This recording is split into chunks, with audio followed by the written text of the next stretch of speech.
Welcome back to our channel. So today in this video we are going to discuss about how to simply add fade in and fade out audio in VN. So without wasting much of our time, let's get straight into the video.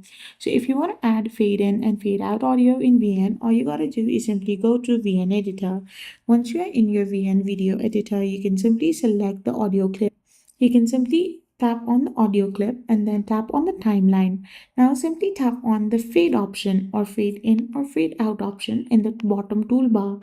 You can use the slider to adjust the duration for a gradual volume increase, that is fade in, or decrease, that is fade out, before tapping the check mark to apply.